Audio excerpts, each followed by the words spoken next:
Well, howdy folks, welcome back. So there's a lot of people that know me personally been asking about the cabin. So I figured I'd bring you up on a tour up here, and we just come up that steep hill that on one of my other videos that I did that I've been working on. And this cabin was actually down at the bottom of that hill. I ended up using a skid loader in my trailer. I took the whole thing kind of apart and then drug it up top the hill here. But it was quite a bit of work.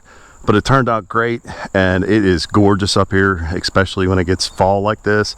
It's a little bit warm today. I was surprised it's going to be a little bit over 80, and the humidity's kind of high, so it's going to be pretty warm. But if you look over my shoulder, you can kind of see it. So why don't I take you kind of for a tour around the cabin, and let's go inside. All right, and there you go. There is the cabin from the outside looking in.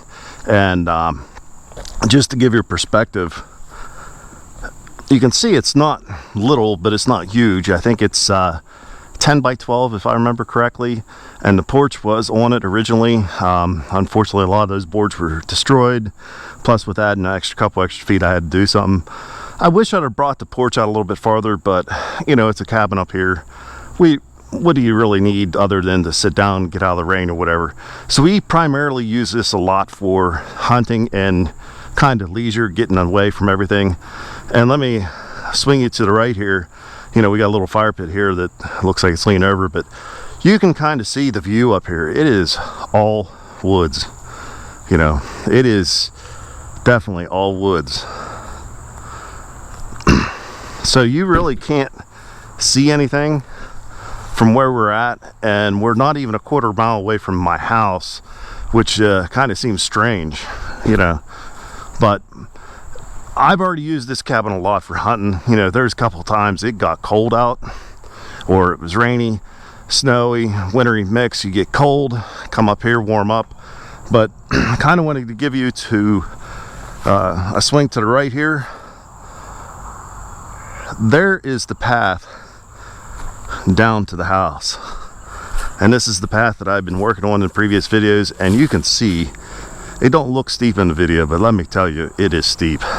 All right, to give you a perspective, what was some of the stuff that was done here is there was an old cabin that used to sit over there.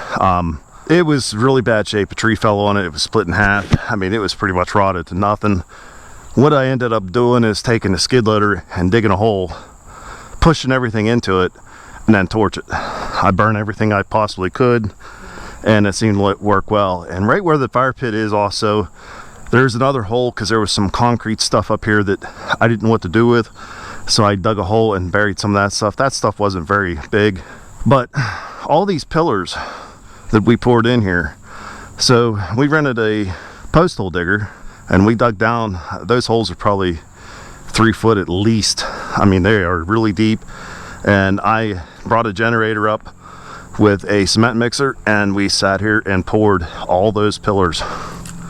And you can see, I don't remember how many there is. It looks like there's 3, 6, 9, 12 of them. You can see there is an antenna up there, and it's amazing. There is a TV inside, and we get 96 channels off the air up here. I think it's because of the elevation. We're actually pretty high. So let me walk back over to this way here too. And this may be difficult to see, but I'm gonna try. Up on top of the cabin up there, you can see there's solar panels. So this cabin is a completely off-grid cabin. The only reason why there's a propane tank right here is mainly because I wanted something to cook on, and also a heater. I was going to do a little wood burner. I ended up not doing that, so I ended up just putting a little propane heater in here. And part of the reason was it's fast. It's easy for us to hook up, generate some heat inside, and instead of having a wood burner taking a while to heat up and all that. So all the firewood you saw on the porch there is all just for burning in the fire pit. This little box here is the battery box. That's all that's in there. So I think there's 3 12-volt batteries in there. It is a 12-volt system. There's might be a breaker or something in there, but nothing really major. So it may be hard to see, but up on the top there, we have LED lights strung the whole way around the porch, and you can see that they're lit. So there's kind of the whole way around the cabin for the most part. Let's go inside. All right.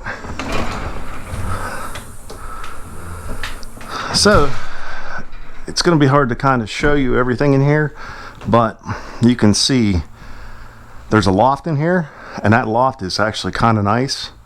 That was original to the cabin. All I did was clean it up and everything. All the windows are pretty much original. That one's original. I should say that differently. There's only 2 original windows in this cabin. The rest of them I put in. But there's the loft. So behind the door, this door was, my uncle had given it to me. I made a coat rack to put in here. Got some water. There's a, you know, like a little ladder to get up to the loft. So there's the little propane heater I was talking about. It is so nice to have something like that in here, because you can turn it on and it heats this cabin up rather quick. So it'll actually sweat you out of here. You can have it on low and it'll maintain almost 69 to 70 degrees perfectly in the wintertime.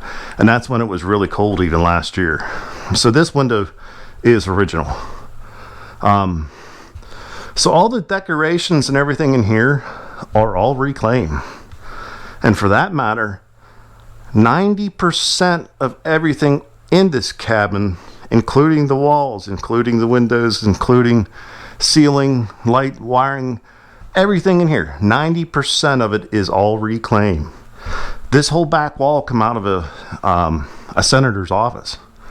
I should say not a senator, but a state representative's office. They decided to redo it. They ranked it off and it was still in decent shape, so I went ahead and grabbed it. Same with some of the other walls in here. The ceiling actually is leftovers from a job that somebody did. They asked me if I wanted it. I think it's FRP board. It's really not meant for ceiling, but in here, I don't care. So I got my guitar up there. Sometimes I like to play here and there.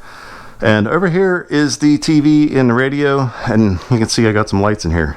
Like I said, everything in here is off-grid, so it's completely controlled by batteries and the solar. So this box, here, I'll close it so you can see the outside of it.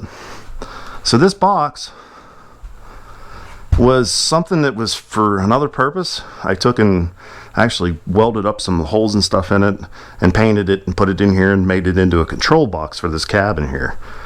So there I can control everything in here, and then inside here I did all the wiring and everything in here, and you can see there's the solar controller. I got some fuses down here and everything in here, the switches, the wiring, everything. I did that down at the house and brought it up here and then wired everything in, and you can see it turned out excellent. So this is one of the windows. This front window here is the only one that I had to purchase. There was 2 big glass windows in it originally, and they were just too big, and I wanted something you can open. I was worried about being musty and, you know, stuff getting too damp in here, but it hasn't since I was able to open the windows. So this window here, over here, and this one over here are windows that somebody gave me, but this one here I bought. I think I paid $100 for it. So that's pretty much the gist of the cabin. You can see we got a little cooking surface there and that's hooked up to the propane outside. But it's kind of a lot to take in, but it's kind of amazing that 90% of this is all reclaimed. So basically all I have in it is my time, you know. And I had a friend, he lives right up the road here. He come over and helped me do some of the stuff in here. But there you go, there's the cabin. Alright guys, so there is our cabin that we built up here in the woods that we can enjoy and get away from kind of all the monotony and everything, and it's rather close. So we could be going to the, say we're going to the cabin and people think we're going away and stuff, and heck, we're only a quarter mile or so down the road from the house. This is all on my property as well. The property actually goes quite a bit that way and quite a bit that way, all the way down to my house that way. So like I said, this is a completely off-grid cabin. The only thing we don't have up here is running water and, you know, like a toilet or bathroom, something you could use. I have no problem using the woods. That's just the way I was brought up. A lot of people think that's kind of weird, but that's the way I was brought up. So it's not a real big issue for me, but I have been considering, I don't know if you can get the permits and anything for it anymore with putting like a small outhouse or something in. I don't know. And one of the other things I thought about is, you know, taking a 55-gallon drum or something and putting it up towards the roof somewhere and then having a gravity fed like something you could just wash your hands and stuff. You've seen the water bottles in there. Most of the time we use that for everything, you know, washing dishes or washing your hands and drinking. That's pretty much it here. It's just a nice place to get away and relax and kind of chill. And really, like I said, a lot of it, all I have into it is my time. Even the whole porch and everything, it's reclaimed from other things. The siding actually came off of a house that was partially burnt. Someone took it off the house and then they ended up not wanting it. I didn't really want white for out here, but I'm not going to turn down something free. I have thought about painting it. I'm not really crazy worried about that. All the soffit and fascia was all stuff that people had extra of and just said, here, if you want to take it. So I took it and stashed it, and it sat down there for 5-6 years, and then all of a sudden this project come up and I was able to use a lot of it.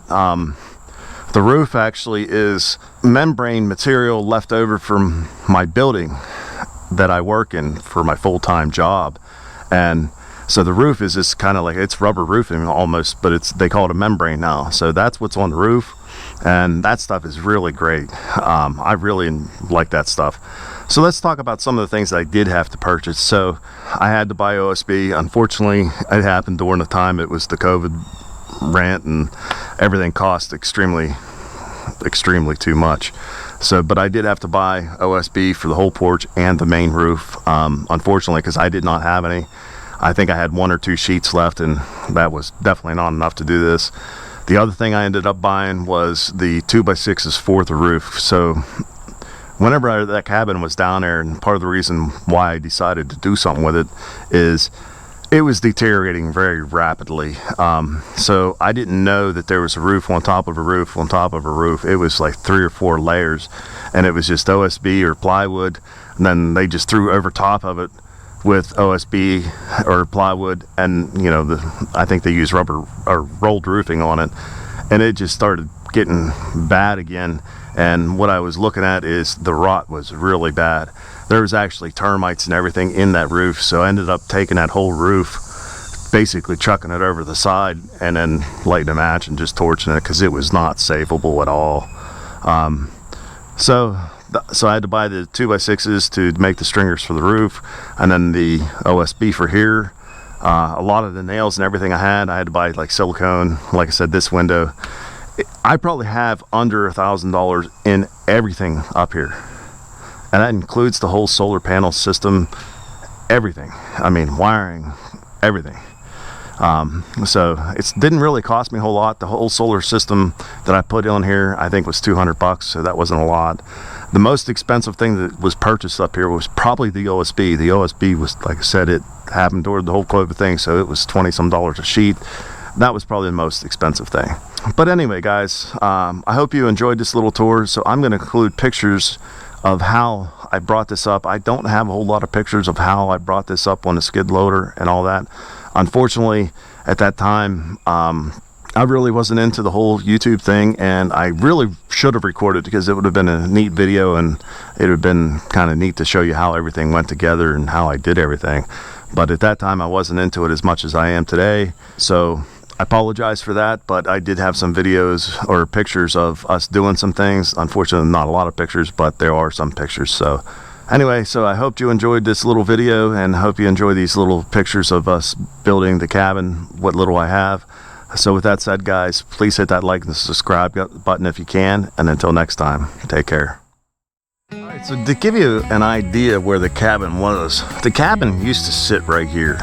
It kind of faced this way towards the garage and stuff down here, and you can see it was on a bank, and I think that was some of the problem. I was really surprised that the cabin stayed there as long as it did, because it wasn't anchored to the ground at all. What they ended up doing was pouring, it was like chunks of pipe, like 18-inch pipe, 15-inch pipe, the corrugated stuff.